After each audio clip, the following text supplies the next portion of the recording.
Salam itu rutin kegiatan karena memang kami leluhur di sini melaksanakan hal itu sehingga sebagian jamaah melaksanakan kegiatan tersebut. Untuk kegiatan lain sementara kami terpecah, bukan terpecah karena apa? Karena memang di dusun kami, di kampung kami ini ada dua musola Pak Kawah. Di atas ini kegiatan ada di musola Baitul Salam dan Baitul Muslim. Tapi kalau kegiatan rutin hari Jumat kami sama-sama di Masjid Al-Mujahidin. Bapak Ibu hadirin sekalian, jadi kesempatan ini ada kegiatan rutin safari MKTM. Ada kesempatan nanti kita sama-sama bertanya, bukan sama-sama, yang ada bisa ditanyakan, silakan ditanyakan. Kesempatan ada Bapak Kawa di sini yang sudah daftar haji, silakan ditanyakan. Yang belum daftar caranya bagaimana itu silakan, ada kesempatan pagi hari ini bisa ditanyakan. Mungkin itu saja yang dapat kami sampaikan. Kurang lebihnya saya mohon maaf. Saya Tubi Hidayah. Wassalamualaikum warahmatullahi wabarakatuh. Terima kasih kepada Bapak Ketua DKM Masjid Al-Mujahidin yang telah sambutan dan laporannya. Sambutan berikutnya sambutan dari Ketua Forum Komunikasi Takmir Masjid Kecamatan Gemili, Bapak Ilman Adi Wijaya SE. Pada Bapak.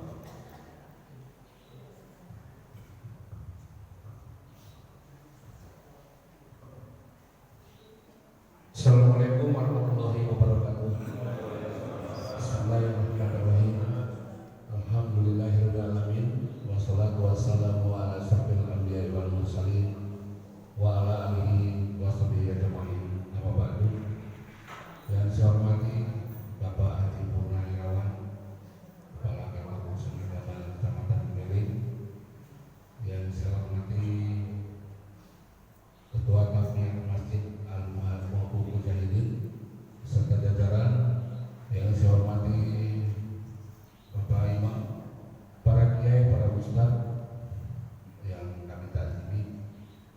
Pertama-tama mari kita panjatkan puja dan puji syukur kita kepada Allah Subhanahu wa taala atas segala limpahan rahmat dan nikmat kepada kita sekalian, sehingga pada subuh ini kita sama-sama dapat melaksanakan salat subuh berjamaah di Masjid Al-Mujahidin ini tercinta. Salam salam salat tercurah pada kita Nabi Muhammad SAW. Mudah-mudahan ustaz sekalian beliau yang nanti mendapat kesempatan beliau. Amin ya rabbal alamin. Bapak-bapak dan ibu-ibu jamaah salat subuh yang berbahagia, tadi sudah disampaikan oleh Bapak Ketua Takmir Masjid. Pada pagi hari ini alhamdulillah pembina dari MKTM Bapak Haji Purnawirawan hadir bersama-sama kita, dan tentunya nanti kita akan mendengarkan apa saja kalau sudah disampaikan dari beliau, mudah-mudahan bermanfaat bagi kita. Saya memetik salah satu cara, yaitu dari Bapak Haji Mukadi. Beliau hadir nggak pada pagi hari ini? Nggak ada ya? Kesiangan Pak. Oh, nggak ada. Ya.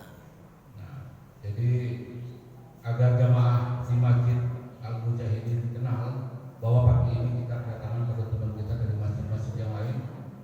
Sebelum saya menyampaikan sambutan, kita saling perkenalan. Nah, sebelumnya kami persilakan Pak Haji Purnomo untuk mengenalkan diri.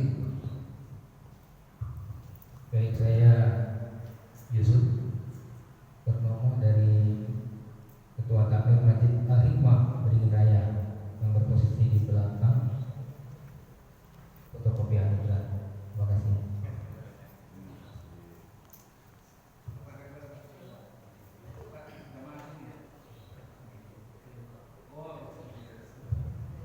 Assalamualaikum warahmatullahi wabarakatuh. Saya Denny Irawansa, Ketua DKM Masjid Al-Rasyid di Perumahan Polda 2 Beringin Raya.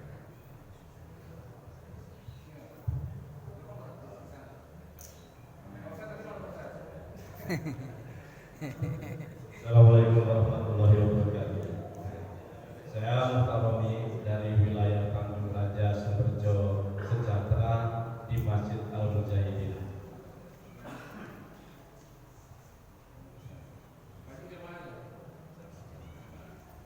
dari Masjid Darul Hidayah Rombongan. Saya jemaah. Saya Jerawan Abdurrahman dari Masjid Nurul Islam depan SPN.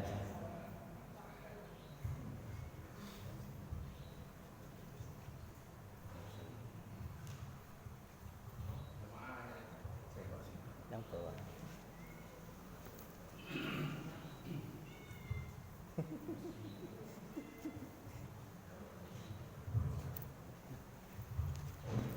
Assalamualaikum warahmatullahi wabarakatuh. Saya jemaah Masjid Darul Hidayah Blok M. Terima kasih. Assalamualaikum warahmatullahi wabarakatuh.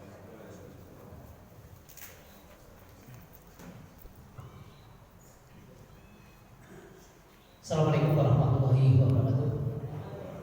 Mohon izin Bapak Ibu dan Mas Bob, saya Salman dan Mas Joko dari Masjid Al-Huda sampai SMA.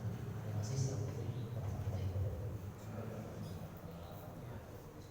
Assalamualaikum warahmatullahi wabarakatuh. Saya Muciondo bersama Pak Anwar dari Masjid Syafiqul Iban Pinang Jaya.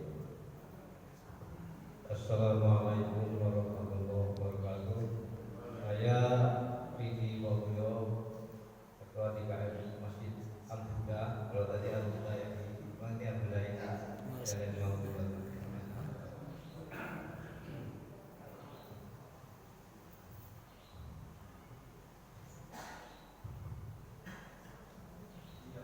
Terima kasih.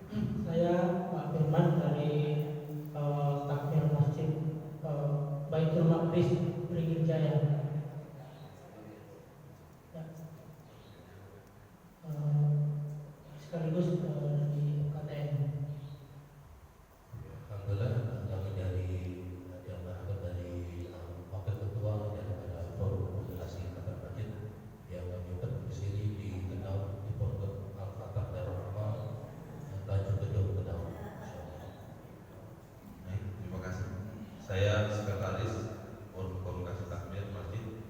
Nama saya Radius. Saya dari Takmir Masjid Al Fauzan, Kelurahan Sumeragung. Sekjen kita ini yang ganteng. Itu saya perkenalkan, itu Bapak Ustaz Khotib, dia dokumentasi, dia juga pengurus masjid Fajar Ikhlas. Fajar Ikhlas, Kelurahan Sumeragung, tetangga saya.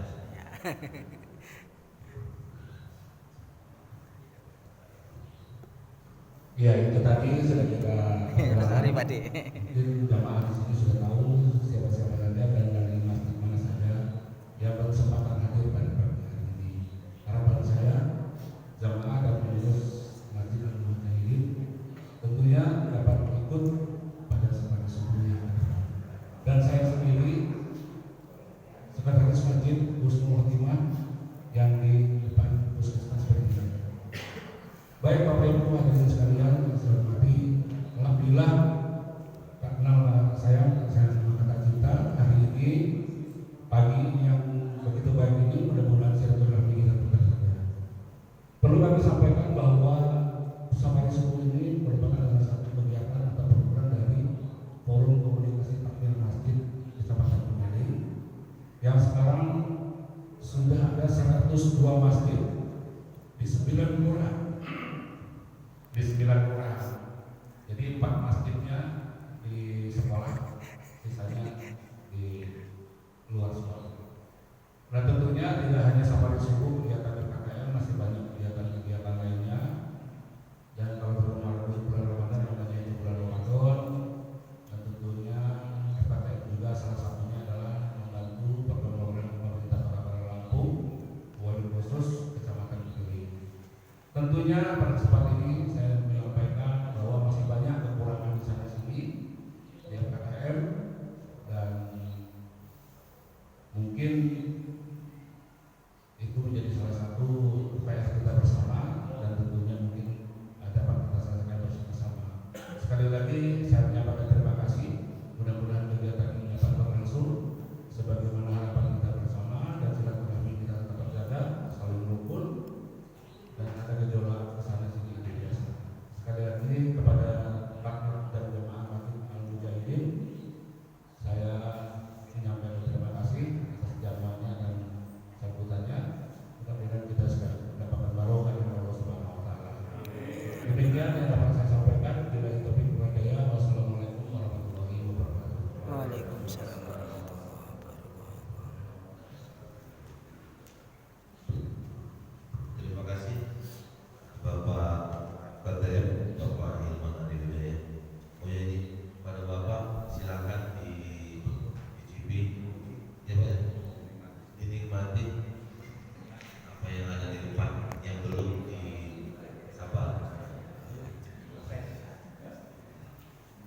Selanjutnya yaitu tausiah serta arahan dari Bapak Kepala Kantor Urusan Agama Kecamatan Pemilik, Bapak Haji Purna Irawan SAG pada Bapak Haji Nur Sekarang.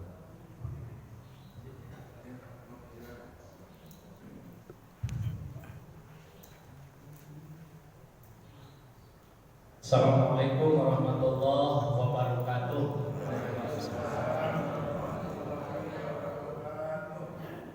Alhamdulillahilladzi anzalal Qur'an hudan linnasi wa bayyinatin minal huda wal furqan. Asyhadu an la ilaha illallah wa asyhadu anna Muhammadar Rasulullah. Allahumma shalli ala sayyidina Muhammad wa ala ali sayyidina Muhammad. Allah Ta'ala fil ayatil karim. Bismillahirrahmanirrahim. Ya ayyuhalladzina amanu taqullaha haqqa tuqatih wa la tamutunna illa wa antum muslimun. Wa qala wal 'asri innal insana lafi khusrin illa alladzina amanu wa 'amilus solihati wa tawassaw bil haqqi wa tawassaw bis sabr. Sadaqallahu azim. Yang saya hormati Bapak Ketua FKTM dan seluruh jajaran kepengurusan FKTM Kecamatan Pemiling. Kemudian yang saya hormati, saya takzimi para ustadz, para kiai kita. Kemudian Bapak Ibu Ketua Takmir Masjid se-Kecamatan Pemiling, bil khusus Ketua Takmir Masjid Al-Mujahidin Kelurahan Sukarejo Sejahtera. Kemudian Bapak Ibu jamaah sholat subuh yang dimuliakan oleh Allah Subhanahu wa Ta'ala.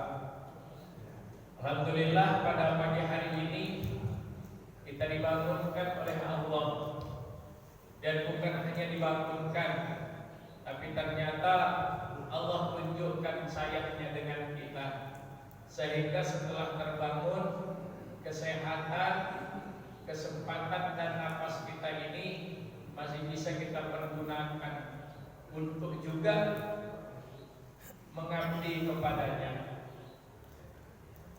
Dengan cara kita melaksanakan sholat subuh berjamaah di Masjid Al-Mujahidin, ini luar biasa.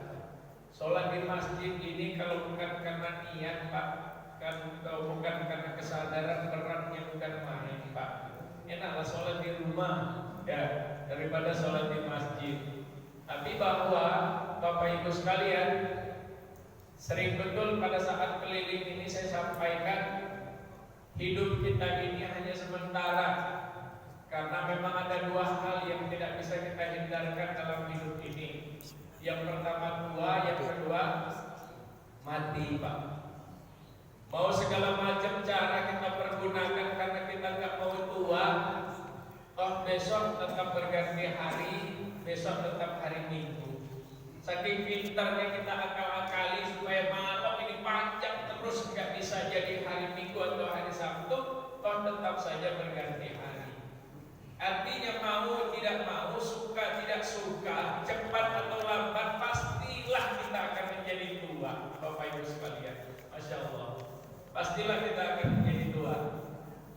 Karena itu Bapak Ibu dan saudara-saudara sekalian, sesungguhnya ketika Allah menciptakan kita, diciptakan Allah kita, kemudian berada di alam kandungan ibu kita, berada di dalam kandungan ibu kita, umurnya lebih kurang sekitar 130-140 hari, ya, maka Allah meniupkan nyawa kita.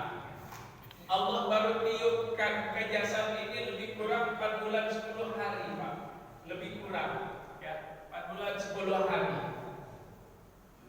Ketika baru ditiupkan Allah nyawa ke dalam jasad kita ini, Allah langsung nanya pula. Di dalam Al-Quran digambarkan, alastu birabbikum, apakah aku ini Tuhanmu, kata Allah. Tuhan apa? Tuhan yang baru saja menempelkan, meniupkan nyawa ke jasadmu itu, Tuhan yang akan melahirkan kamu ke dunia, Tuhan yang akan memberimu kesehatan, memberimu rezeki, memberimu jodoh, memberimu ujian, dan juga Tuhan yang akan ngambil nyawa ini kembali. Allahu Akbar. Apa jawaban kita dalam Al-Quran? Qalu bala sahidna ya Allah. Betul ya Allah bahwa Engkau adalah Tuhan saya. Tuhan apa? Tuhan yang baru saja meniupkan nyawa ke jasadku ini, Tuhan yang akan melahirkan aku ke dunia, memberiku rizki, memberiku kesehatan, memberiku anak keturunan, memberiku ujian, dan Tuhan yang akan mengambil nyawa ini kembali. Allahu Akbar. Ternyata jelas betul yang namanya nyawa, nafas kita ini hanyalah titipan Allah. Bapak Ibu sekalian, kemana ke jasad kita ini? Makanya sering saya tanya Bapak Ibu, mulianya kita itu bukan hanya karena gagahnya badan kita, Pak. Mulianya itu bukan karena banyaknya harta kita, karena punya kehormatan, punya jabatan dan sebagainya. Ibarat karung dengan beras, saya pun tanya Pak. Karung dan beras, karung itu berharga karena berasnya atau beras berharga karena karungnya? Ternyata karung berharga karena berasnya. Makanya karung beras itu mereknya beda-beda. Ada namanya beras dalam padang, beras Prensewu, beras Rojo Lele, Dua Saudara, Pandan Wangi, dan sebagainya, tergantung dengan jenis dan asal berasnya. Tapi saya bertanya, ketika beras yang bertuliskan Pandan Wangi atau beras Prensewu itu kita tumpahkan, kemudian karung yang bertuliskan beras Prensewu itu kita isi sampah, namanya karung apa? Karung sampah. Ternyata bukan karung beras lagi, bukan karung beras lagi. Ketika sampahnya kita tumpahkan, saya mau tanya, tuh karung apa? Hanya seonggok plastik saja, Bapak Ibu sekalian. Kalau gitu, begitulah hidup kita ini. Apa yang kita banggakan dengan hidup kita ini, Bapak Ibu sekalian? Besar, tinggi, kumisnya tebal, lebih tebal daripada kelurahan kumisnya. Guru karate, guru silat, segala macam, semua orang segen karena dia hebat.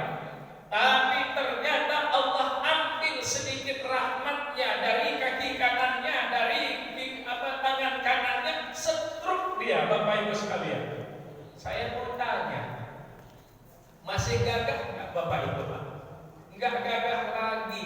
Jangankan orang dewasa, Bapak Ibu sekalian, anak kecil saja nggak takut lagi, Bapak Ibu sekalian.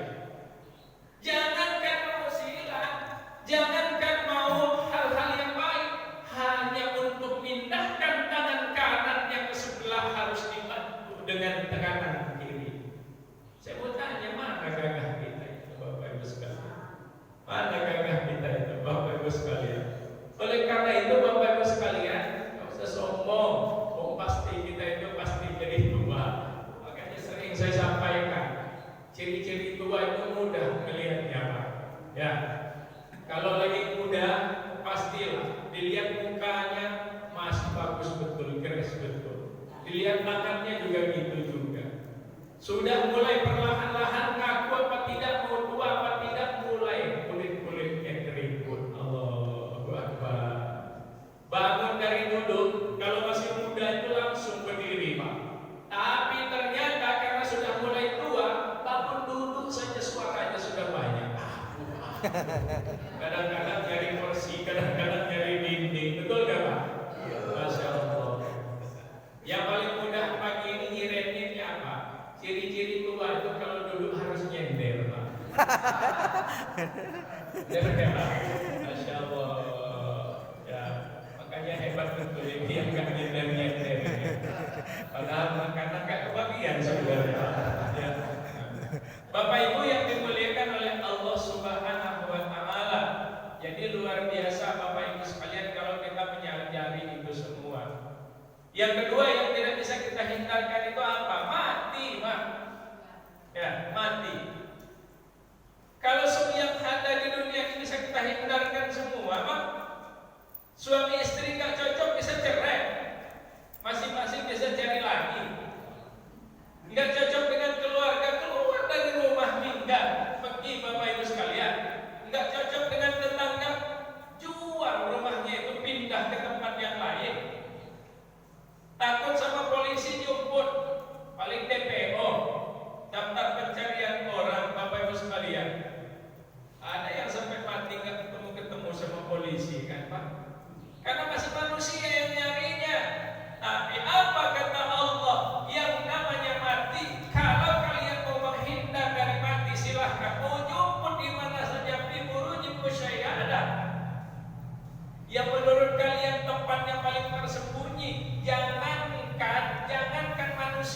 Jadi Bapak Ibu sekalian, ternyata itu nggak ada yang bisa kita hindarkan yang namanya mati.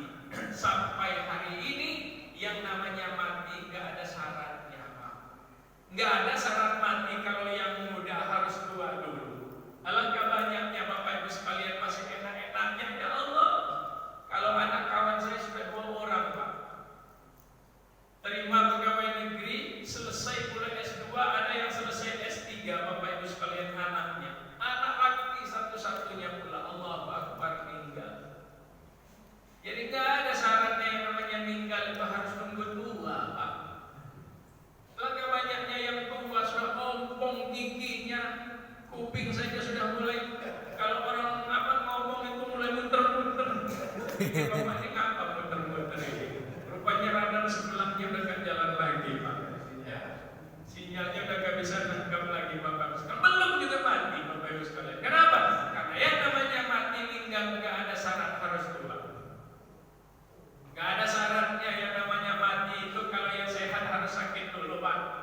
Alangkah banyaknya juga sering kita dengarkan yang namanya meninggal itu tiba-tiba ada pengumuman di Masjid Al-Mujahidin, innalillahi wa inna ilaihi raji'un, Bapak si A meninggal dunia. Kaget, aduh kok bisa ya? Semalam masih ngobrol kami, masih main lelehan, main gameplay segala macam.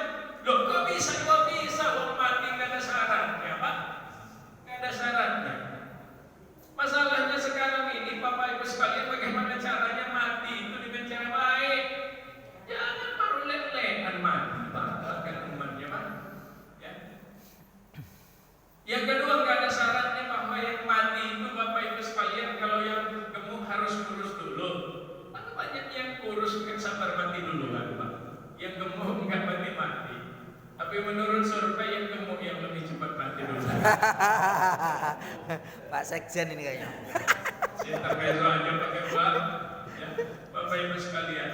Nah, artinya Bapak Ibu sekalian, ternyata yang namanya meninggal itu nggak ada syaratnya. Untuk itu Bapak Ibu sekalian, kita tenang betul tadi, diajak zikir, Bapak Ibu sekalian, Masya Allah.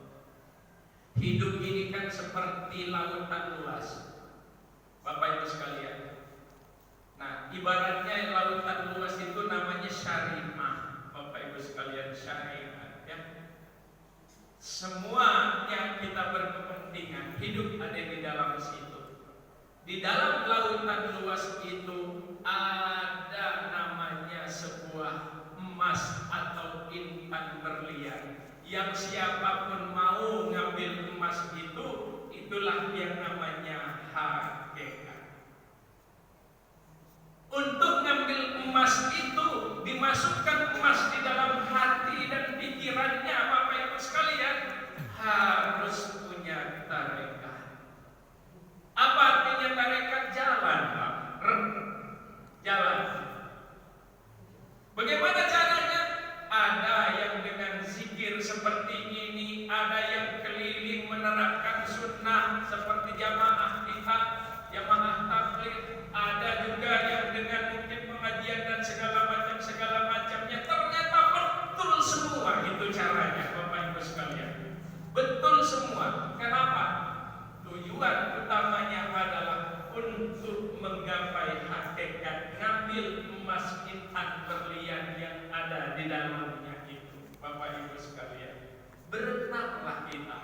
Ada yang nggak berenang tapi dengan sinar ditembaknya. Ada yang dengan kapal dan sebagainya, Bapak Ibu sekalian. Ada yang nyelam nggak pakai apa-apa. Inilah yang namanya tawarikh, Bapak Ibu sekalian. Cara, Bapak Ibu sekalian. Inilah yang namanya cara. Kalau sudah tahu ini, kita nggak boleh saling tuding kalau begitu, Bapak Ibu sekalian. Kenapa? Karena ternyata memang berbagai macam cara bisa kita lakukan, Bapak Ibu sekalian. Bagaimana caranya untuk mendapatkan hakikat itu? Ketika hakikatnya sudah dapat, saya mau tanya, apa yang kita dapatkan? Ada namanya ma'rifat, Bapak Ibu sekalian. Gitu ya, Ustaz? Ya, ada namanya ma'rifat. Apa artinya ma'rifat? Kesenangan karena rasanya penyaduan terhadap Allah Subhanahu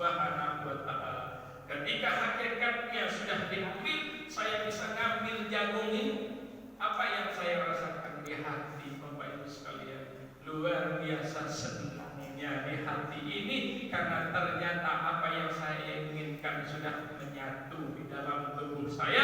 Inilah yang namanya ma'rifat. Ketika sudah menyatu, maka akan senantiasa terkendali. Nah, di antara itu luar biasa Bapak Ibu sekalian. Di Masjid Al-Mujahidin selalu diterapkan zikir Bapak Ibu sekalian dengan menyebut dan mengucapkan kalimat tahlil la ilaha illallah. Nah, zikir itu kan ada zikir lisan Bapak Ibu sekalian.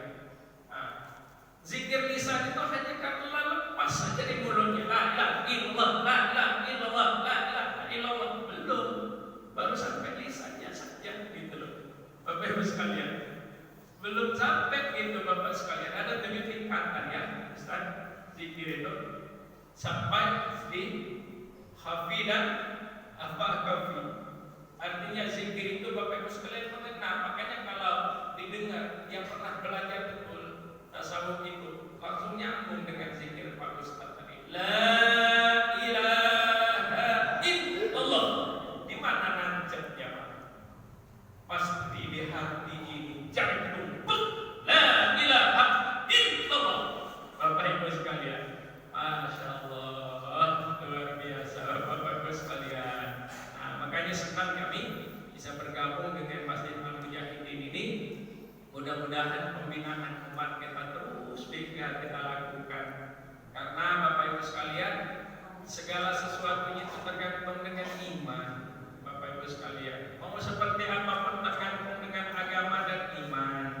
Karenanya kami keliling-keliling ini tidak lain, tidak bukan tujuannya hanya pertama karena mencari ridho Allah. Bapak Ibu sekalian, berharap bahwa kami dari rumah kami masing-masing, dari masjid masing-masing, insya Allah dari tiap langkah itu hanya Allah lah yang tahu apa yang ada di niat hati kami semua.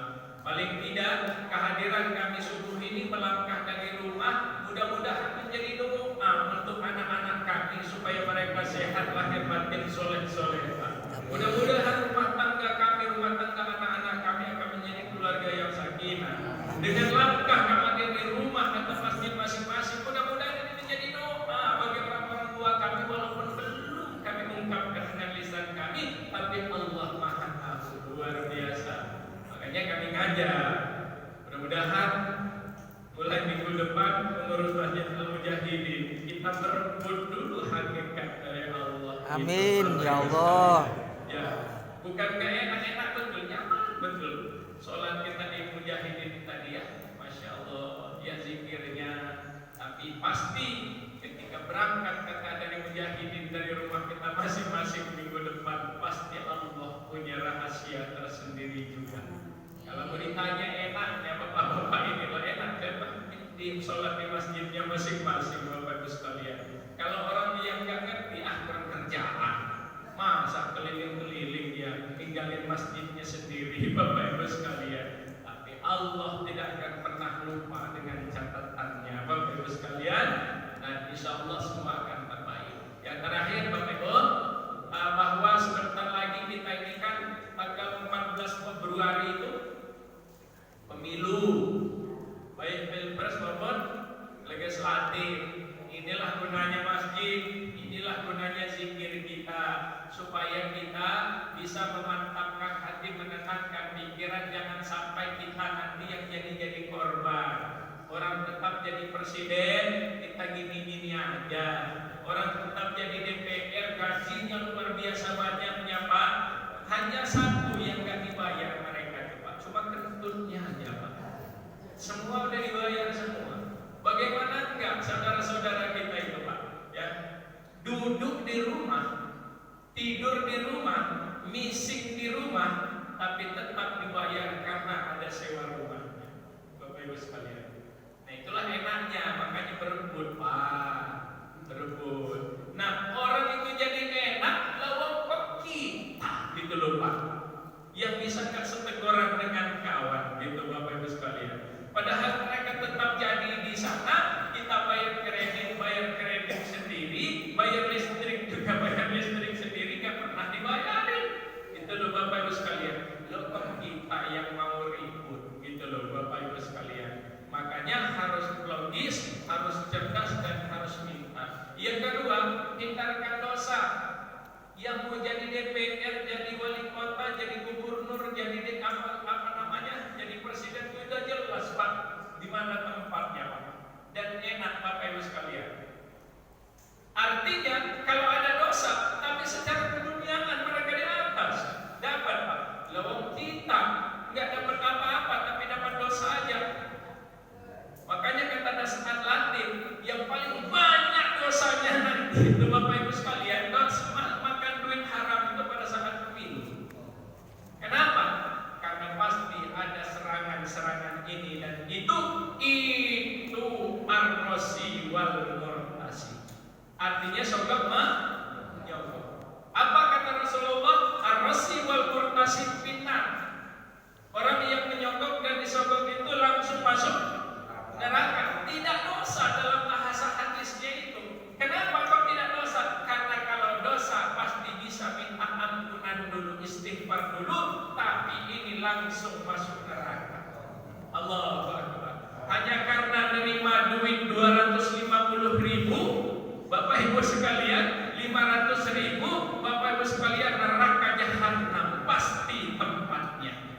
Allah, makanya hati-hati Bapak Ibu sekalian, hati-hati. Ngapain pula Pak Kauma itu ngomongin itu? Ya saya ustaz sekarang, bukan KUA, makanya hati-hati. Kalau sudah dikasih tahu begini kan terserah dengan kita masing-masing dong Pak.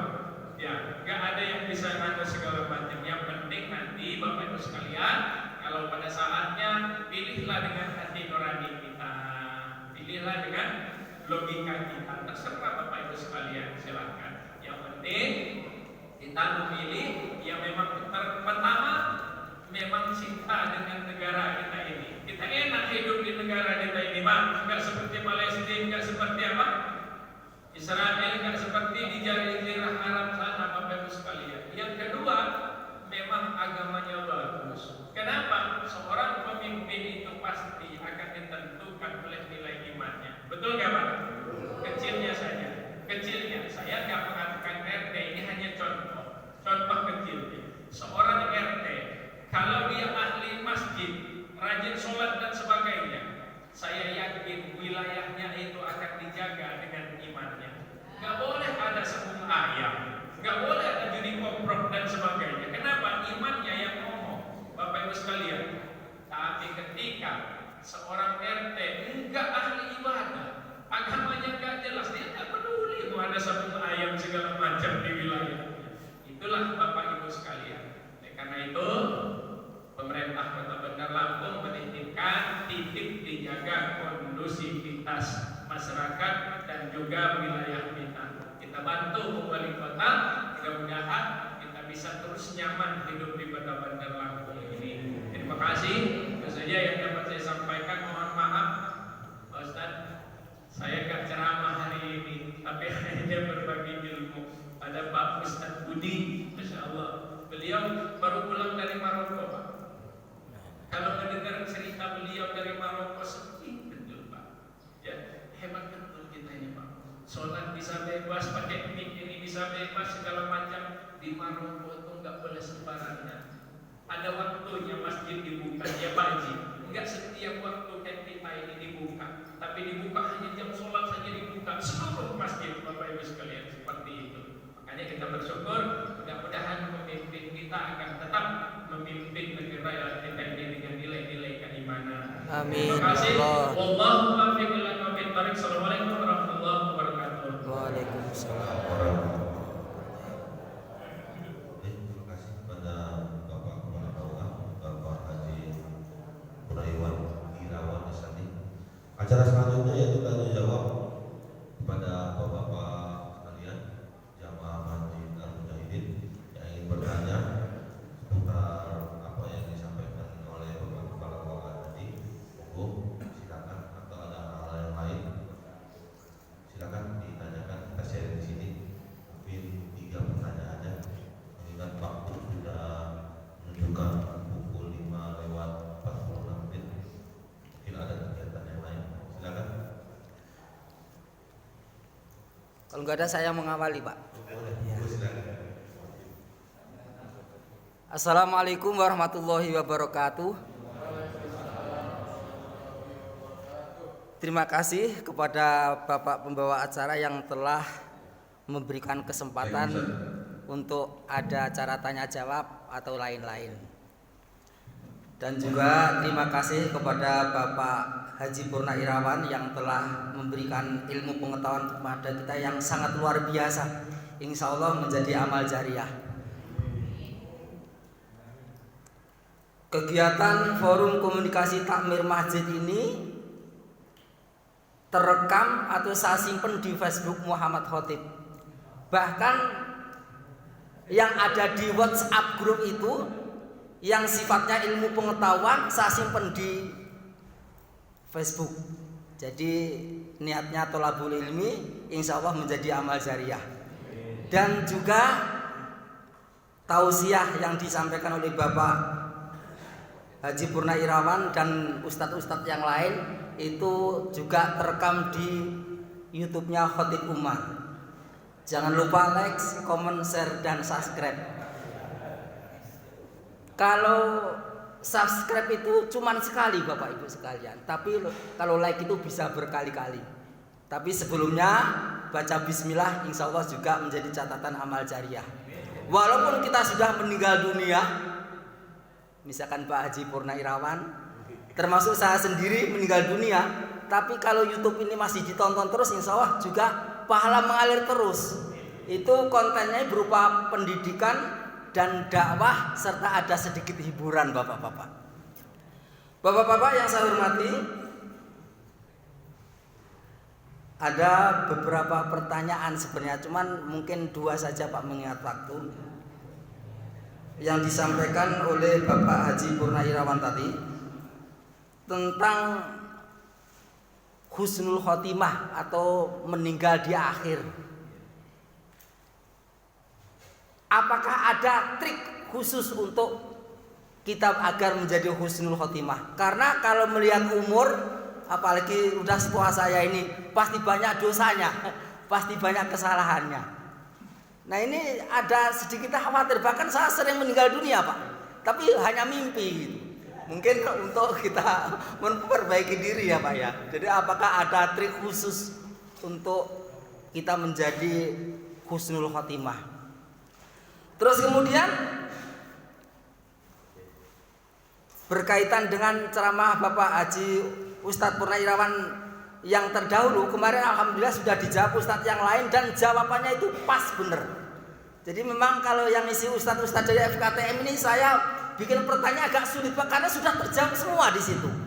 Misalkan Bapak Haji Budi menyampaikan tausiah, apa yang selama ini jadi pertanyaan yang berkaitan dengan materi yang disampaikan Pak Ustadz Budi itu sudah terjawab semuanya, maka jadi agak sulit untuk bikin pertanyaan. Pertanyaan yang terakhir Pak, menghadapi pilpres atau tahun politik yang seperti yang disampaikan Bapak Kawa tadi, sebenarnya kita ini boleh nggak sih membicarakan masalah politik di masjid?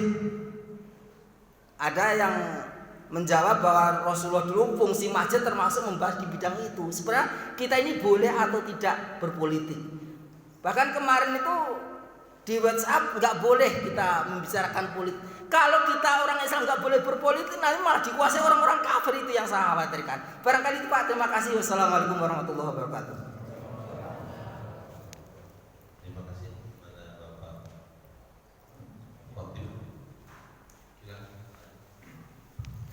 Ya, nanya pertanyaannya kan bukan untuk saya aja sebenarnya, untuk ustadz-ustadz semua kan, karena saya mewakili saja gitu, Bapak sekalian.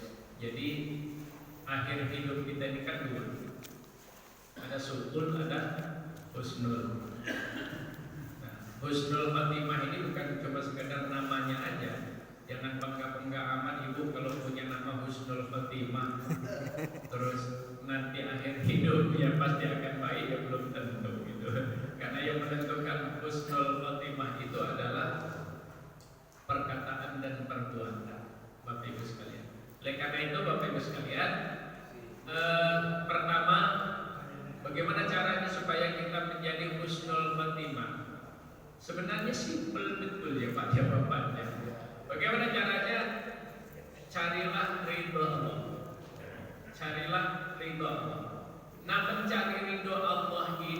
Bapak Ibu sekalian, itu yang harus punya cara, Bapak Ibu sekalian. Nah, cara itu biasanya terkendala di dalam diri kita sendiri. Karena di dalam diri kita ini biasanya ada dua penyakit. Ada penyakit lahir, ada penyakit batin. Penyakit lahir itu Pak, contohnya sakit kepala, sakit perut, paruman, segala macam sakit jantung, ginjal, itu kan penyakit lahir Bapak Ibu sekalian. Penyakit lahir itu bedanya dengan penyakit batin. Kalau penyakit lahir itu biasanya duluan dirinya sendiri yang tahu ketimbang orang lain. Dan kalau dia sabar Bapak Ibu sekalian, kalau dia sabar menghadapi penyakit lahirnya ini, insya Allah akan jadi husnul khotimah juga. Karena dia sabar. Nah, karena itu begitu dia. Ada yang kedua namanya penyakit batin, penyakit hati, penyakit batin.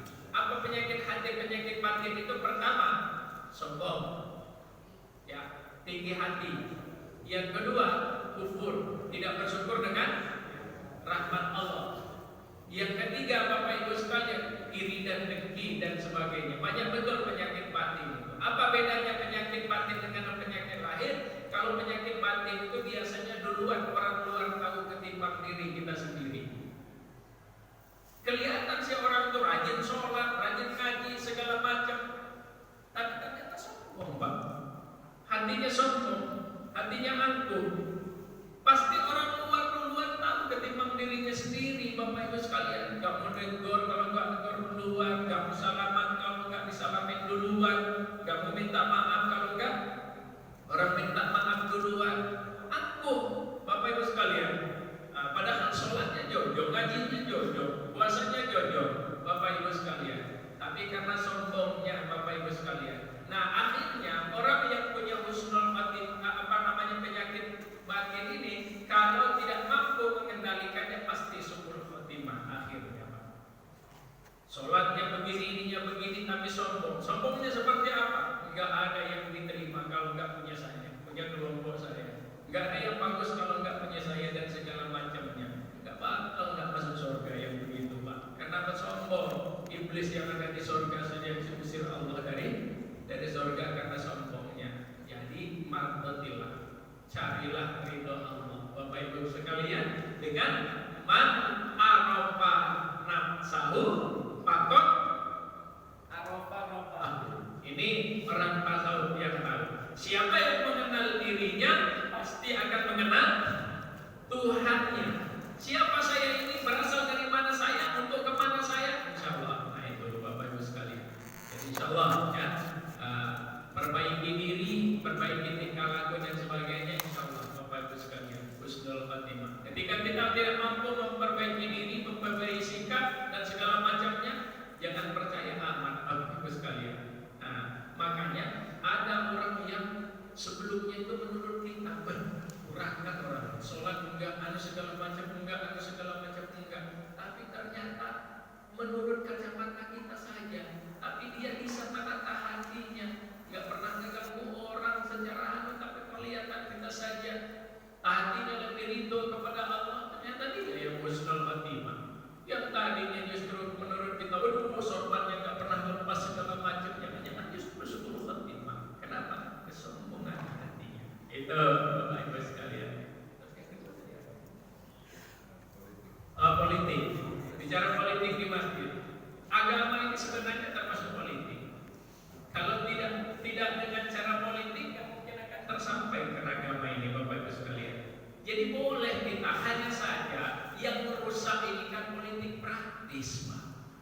Hanya politik praktisnya. Bicara politik di masjid bukan mencari kebenaran, tapi mencari kemenangan. Oh ini punya saya nih, oh ini saya berantem Pak. Ini nggak boleh Pak, nggak boleh gitu loh Bapak Ibu sekalian. Begitu pula dengan yang lain. Karena politik itu adalah salah satu cara kita untuk mencapai tujuan. Hanya kalau politik praktis itu adalah bagaimana mencapai tujuan kekuasaan. Siapapun yang berpolitik, kalau politik praktis pasti tujuannya adalah kekuasaan. Nah kita dikesankan itu. Sekarang kita umat Islam dikesankan betul gak boleh bicara politik, sehingga bodoh semua kita dalam bidang politik Pak. Akhirnya dikerjain kita. Kenapa? Enggak ngerti politik. Tapi yang penting politiknya itu adalah untuk politik Itu Bapak Ibu sekalian. Terakhir, karena tadi disampaikan Bapak Ibu, informasi haji untuk Kecamatan Kepilih telah keluar jumlah jamaah kita lebih kurang sekitar 108 jamaah yang sudah terdata oleh kami yang akan berangkat di tahun 2024. Hanya saja Bapak Ibu sekalian, mungkin ada yang berhalangan dan sebagainya, dan biayanya sekarang ini seluruhnya itu 93 juta, 4. Jadi 93.400.000 rupiah lebih kurang Bapak Ibu sekalian seluruhnya. Tapi yang harus dibayar oleh jamaah kita 56 lebih kurang 56,3 rupiah. Nah kalau yang nabungnya sudah 25 juta belum ditambah-tambah, ya lebih kurang sekitar 31 juta harus nambah itu. Kapan Pak? Belum diumumkan kapan, tapi itu bayangannya. Ya, tapi kalau dia nabungnya sudah lebih dari 30 juta, berarti tambah sedikit lagi nanti melunasinya, Bapak Ibu sekalian. Tapi paling tidak ini informasi. Dan secepatnya kalau memang ada jamaah kita yang mau berangkat, pertama tolong dipercepat buat paspornya, karena nanti akan membuat visa. Visanya itu nggak lagi kedaftar di sana, tapi kita melalui HP kita sendiri. Namanya biovisa, khusus yang melewati bandara JKG, embarkasinya Jakarta, Bapak Ibu sekalian. Jadi tolong dipesankan kepada jamaah kita, saudara kita atau tetangga kita yang bakal naik haji, gambarannya seperti itu. Jumlahnya 56 juta, nanti kalau umpama baru 25 juta tabungannya lebih kurang 36 juta yang harus dibayarkan kekurangannya, dan dipercepat buat paspornya. Kalau ada kesalahan paspor silahkan berhubungan dengan kami, nanti kita akan bantu Bapak Ibu sekalian. Terima kasih. Assalamualaikum warahmatullahi wabarakatuh. Waalaikumsalam warahmatullahi wabarakatuh. Baik, masih ada silakan.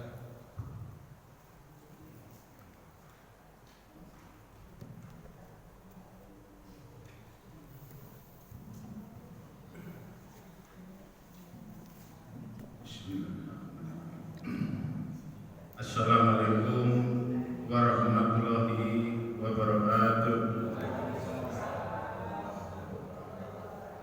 Kepada yang terhormat Bapak Ketua KUA, Bapak Purnawirawan SAG yang kami muliakan, kepada para bapak-bapak ketua takmir masjid yang mohon maaf kiranya saya pribadi belum mengenal satu persatu, yang tadi sangat bagus sekali masing-masing diperkenalkan oleh ketua.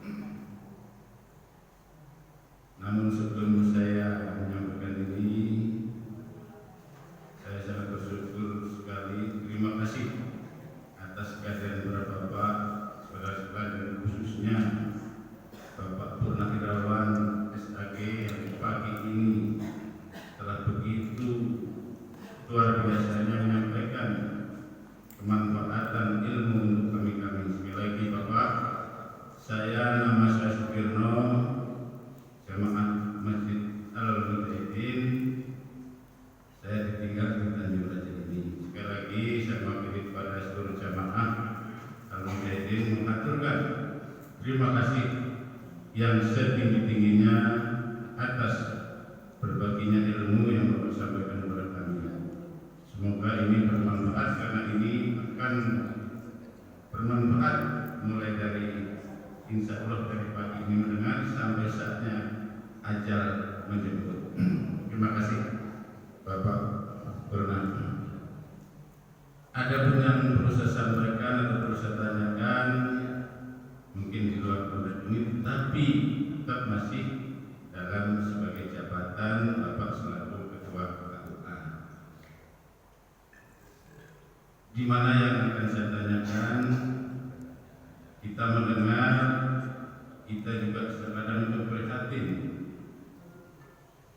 bahwa di sana-sana ada orang, mungkin kakeknya atau buyutnya mewakafkan suatu bidang tanah, di mana peruntukannya bisa jadi untuk masjid, pondok, madrasah, dan sarana-sarana yang lain.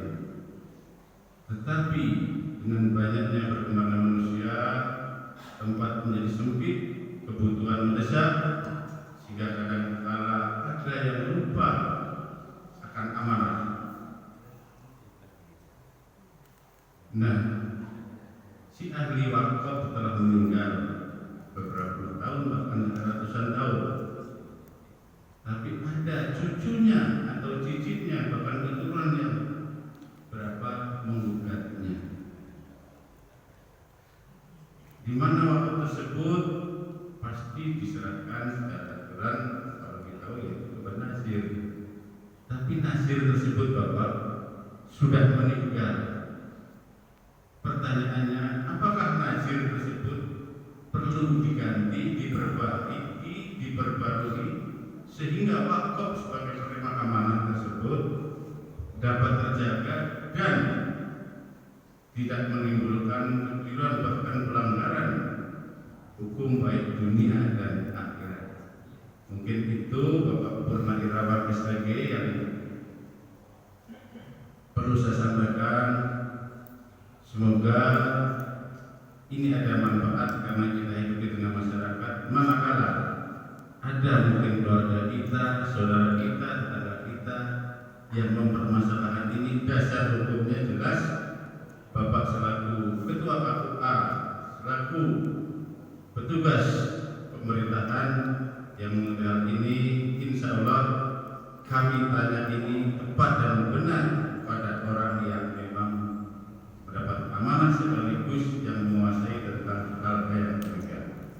Itulah yang perlu saya tanyakan juga kepada para bapak ibu, sekiranya ini ada hal yang kurang pas, dengan hati dan tidak merasa hormat, saya atas nama pribadi Sukirno juga jamaah Al-Hidin kepada bapak mohon maaf yang sebesar-besarnya. Demikian akhirul kalam, wabillahi taufiq wal hidayah. Wassalamualaikum warahmatullahi wabarakatuh. Assalamualaikum warahmatullahi wabarakatuh. Langsung aja ya Pak. Jadi gini, tanah wakaf itu Pak, wakaf itu kan artinya berhenti. Maksudnya nggak boleh lagi pertama diperjualbelikan. Yang kedua Bapak Ibu sekalian, nggak boleh dimanfaatkan selain daripada yang diniatkan oleh yang mewakafkan. Itu namanya wakaf. Nah, makanya wakaf itu ada wakaf barang tidak bergerak, ada wakaf bergerak sekarang, ada juga wakaf uang bahkan Bapak Ibu sekalian. Contoh wakaf uang itu Pak Ketua ini punya duit 100 juta. Daripada itu saya tabung, gitu loh. Di sana kan ada nilai manfaatnya. Saya titipkanlah di Masjid Al-Mujahidin. Tolong silahkan 100 juta ini manfaatkan ya. Tapi uang ini nggak boleh dimiliki. Nanti akan saya ambil lagi nih, gitu loh. Bapak sekalian. Atau diputarkan duit itu yang jelas nggak boleh sampai riba. Tapi yang pokoknya harus balik tanpa bunga. Itu wakaf. Nah, perkara dengan wakaf tanah ini bermasalah. Wakaf itu pertama ada namanya pewakil. Pewakil artinya pemilik tanah yang mewakafkan. Ada namanya nazir, Pak. Nazir itu adalah orang yang ditunjuk dan dipercaya oleh si pewakil ini untuk menerima, menjaga dan memanfaatkan itu. Gitu. Nah, itu yang namanya nazir. Nazir itu paling tiga harus 3 orang. Gitu, Bapak Ibu sekalian. Masalahnya sekarang ini banyak betul tanah wakaf itu yang diambil alih lagi oleh pewakafnya. Pertama, yang mewakafkan itu, kenapa dia mewakafkan tanah itu? Karena dia juga selain ingin melihat manfaatnya, ingin juga nilai manfaat akhirat namanya pahala. Setiap tanah wakaf itu dipakai, maka dia akan mendapatkan nilai pahala. Bapak Ibu sekalian. Artinya dari segi sini saja, kalau ada tanah wakaf, umpama Pak Ketua mewakafkan tanah, selanjutnya ternyata cucunya, berarti anak cucunya itu memutuskan apa yang diinginkan oleh bapaknya ini. Artinya itu anak cucu durhaka. Jangankan mau ngirim doa yang sudah ada saja diputus, diambil, Bapak Ibu sekalian. Itu namanya durhaka, Bapak Ibu sekalian. Ini dari segi akhirat pahalanya, Bapak Ibu sekalian. Nah, bapaknya kepengen, karena apa? Jangan-jangan anak saya nanti nggak berdoa, cucu saya juga belum tentu sholat, tapi saya wakafkan tanah ini dimanfaatkan orang banyak, mudah-mudahan kalian pahalanya. Itu niat bapaknya. Apalagi kalau anak cucunya soleh juga, ini malah diambil, Bapak Ibu